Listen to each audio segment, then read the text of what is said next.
I'll tell you, okay, welcome back. Let's head out to Angela Scott, who is live at the Rosson house in Heritage Squares that is reopening this weekend. And I'm sorry, you guys understand, in our talk arounds before we come on, I say, how you doing, and anything like that. And Angela, I'm sorry, Angela, what happened this morning? You rolled? Oh, I mean, okay, I was going to my car, my hands were full, I dropped my AirPod case, they flew out, one was right there, I grabbed it, I put it back in the case, the other one I think was under the car because I couldn't see it, so I backed out slowly thinking I'll just grab it. Well, it was apparently under my tire, so I'm here with one AirPod, one not.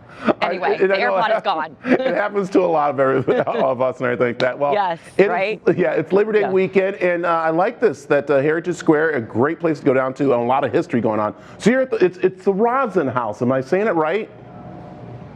You are saying it right. You know what, Brad, I've actually never been here. I've come down to the Arizona Science Center, the Children's Museum, so it's tucked right in between it. It is fantastic. I mean, if you close your eyes and just like look straight ahead, it's lush, it's green, you don't even feel like you're in Arizona really.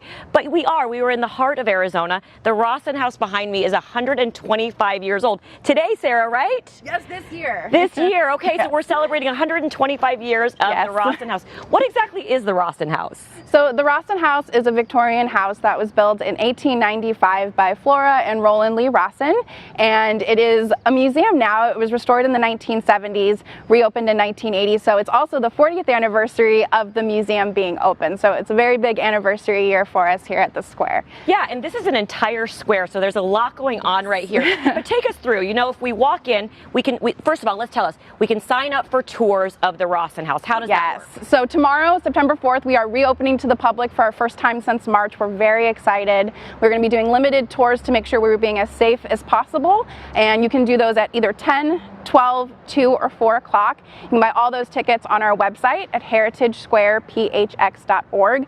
They are filling up quick. We're almost sold out for the first weekend, so if you want to come down, I would sign up online really quick.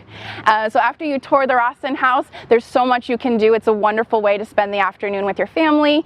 Tour the Rosson house. You can also see our museum store, the Bungalow.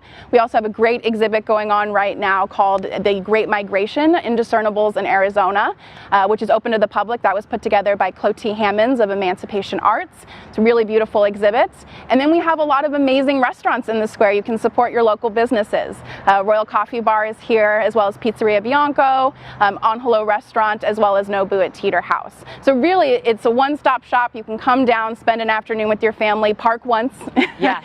And enjoy the day.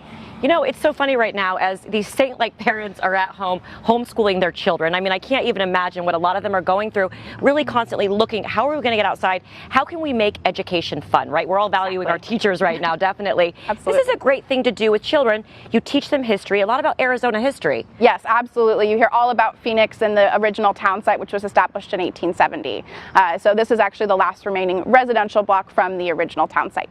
Okay, so take us through. We're standing at the front door right here at the Rosson house. What can we see inside? So the house is like stepping back in time to turn of the century Phoenix. Everything in the house is an artifact, every piece of furniture, every piece of china, and you'll go back to what Victorian life was like at the turn of the century. So fascinating. You know, Brad, I love shopping. I love everything about shopping. They have an amazing gift shop. So when we come back, we're going to take you and we're going to see a little bit of what's in the gift shop, which is really cool. It's a lot of local Arizona artists. I like that. And, you know, I guess the last time I was down there before I moved to San Diego, I think they were doing some renovations and doing some sprucing up of it. So I like that. So is there any changes inside the house when we go in? You know, changes, Sarah. You and I were talking about this before. Are there any changes in the Rosson house before people come down and go in? Yeah, so we are following all health and safety protocols to make this a fun and safe experiences for your friends and family. All of our tours are being limited to 4 people max so that we can promote social distancing. Everyone will be asked to wear a mask. There's hand sanitizing stations in all of the buildings, so we're being as safe as possible while you're enjoying getting out of your house and coming to our house. Okay, fantastic. Yeah. So, awesome. All right, we'll be back to look at more of that with you, Angela. So thank you, guys. I'm looking forward to seeing inside there. Welcome back. I'll tell you, the Rosson House in Heritage Square is reopening this weekend. Angela Scott is live out there giving us a little mini tour. But Angela, I got to mention, I'm laughing because you thought you were going belly dancing this morning, right? Brad, I had the worst anxiety the last 3 days. So for our viewers, Brad said, hey, what do you think about belly dancing? I'm like, Okay, I mean, I'm just like a yes girl. Okay, sure, I'll learn. And I had severe anxiety about it because I've definitely put on the COVID like 10, you know? So I'm like, oh no. So I haven't eaten for 3 days, Brad, just so you know, because I thought I was going belly dancing today. So I was pleasantly surprised when I got here at the Rawson house that I'm at this amazing museum. Yes, but you are going to be belly dancing next week, just so you know that. So now you have 4 more days to have anxiety about it, so we're going to send you out there to belly dance. But, and to tone the stomach, yeah. All right, let's talk about this. What's going Brad, on? Okay, so as we mentioned earlier, I'm here at the Rosson house at Heritage Square. What a cool place this is. Sarah, you've piqued my interest, and I can't wait to come back and actually go in the Rosson house. Tell us what you're doing right now.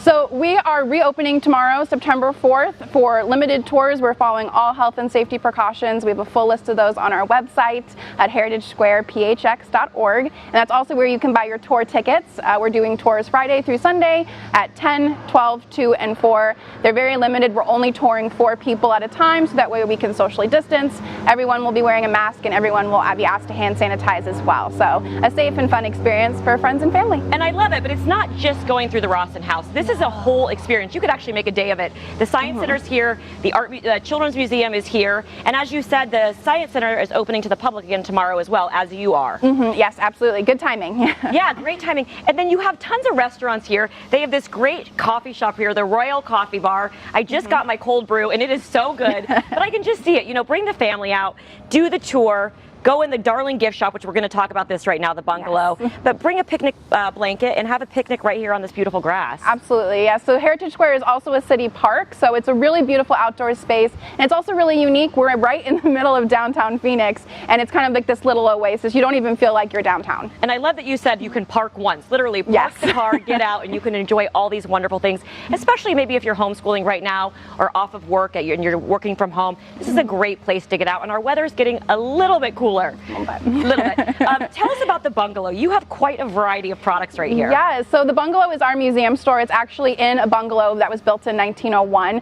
Our bungalow is amazing. We do objects that are actually 90 to 95% locally sourced. So these are all from artists and artisans from around the state, such as Ryan Tempest. This hat right here is from Watson Hats. We have this beautiful wooden train that was made by AZ Mantle Works.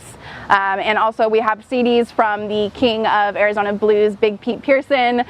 Who apparently knew Elvis. Yes, he did. Yeah, what a guy. So a lot of beautiful, very unique gifts. You can shop in person if you take a tour of the Rawson house, or you can find it online as well at our website. Again, that's heritagesquarephx.org. And of course, as we're standing out here and we're melting a little bit, Brad, I'm not going to lie, we're a little envious of you being in studio today, but it's about to get cooler. You know, in the next month, it's going to be wonderful. But they have wonderful ice cream right here. Yes. Paletas Betty. Now, what is Paletas Betty? So paletas are like a Mexican popsicle. They're really delicious. They're perfect for cooling off, but we also sell other ice cream. You can enjoy it on the bungalow front porch. It's really the best way to cool down in the summer.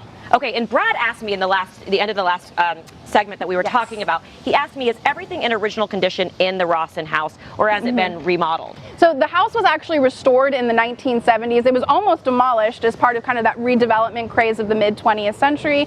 Thankfully, the mayor at the time, John Driggs, and very active community members petitioned to save the house, that it had historical value and that it should go back to the community. And thankfully they agreed, so the city purchased the house in the 70s, took them 6 years to restore it, and we opened up in 1980 as a museum. So it has been completely restored. It was actually a rooming house by the end of its time as a house that people lived in. And now it's our house that we get to tour people through. I am telling you, you are so interesting to talk to. You have a love and a passion for this, I can tell. Will we be getting our tours from you? Because I sure hope so. Yes, I will be doing all the tours. Oh, really? Yes, I will. So please come down, listen to me talk for an hour. I always need an audience. So. Okay, tell us one really cool, interesting fact that our viewers may not know about Dr. Rosson. Dr. Rosson is actually, was the one that built the Rosson house? Yeah, so the Rossons were the ones who built the Rosson house in 1895. It took them 6 months and $7,500 to build the house. Now, compare that to when they restored the house, it took 6 years and $750,000. Wow. Wow. And Dr. Rosson actually had a practice. He had a practice on upstairs? So he was a doctor, and we believe he saw patients in the house. So one of the rooms in the house that we believe was his office is set up like a doctor's office at the turn of the the century. So we have an examination table, all instruments from that time period. It's really cool. It's a fan favorite on the tour. So definitely come down and check that out. Awesome. I can't wait to come back and check it out. Thank you so much for having us. Thank you for coming. What a great place, and so excited that you're opening tomorrow. Us too. Yeah. So Brad, just go to the website. They can get more information about tickets, tours, everything they need to know. I know, and also I like how they dress it up during the season. So are they going to dress it up for Halloween? Are they going to dress it for Halloween? Do you have anything going on in Halloween? Will there be dressing up during Halloween this year? So we do actually exhibit in October called the Victorian Oddities. So we're looking at kind of the more strange and unusual parts of the Victorian era. Taxidermy, we're looking at spiritualism, all of those fun things. It all happened during October, and then during the holidays we decorate as well. So the house isn't always going to look the same when you come. How fun. Okay, Yes. good. And Angela, I know I'm wrapping up here, and I don't want to get in trouble, but is the house haunted? That's what I was going to ask, and I told these guys, is the house haunted? Ask her. Ask Sarah, her. Brad would like to know. Oh. He's ask her, is the house haunted? It is not haunted. I wish it was, but it is not. Okay, And I Brad. spend a lot of time in that house, so no. Good. I'll visit it. I don't do haunted houses. So, all right. Thank you, Angela. We have all the information on aztv.com about the opening this weekend and what you need to do.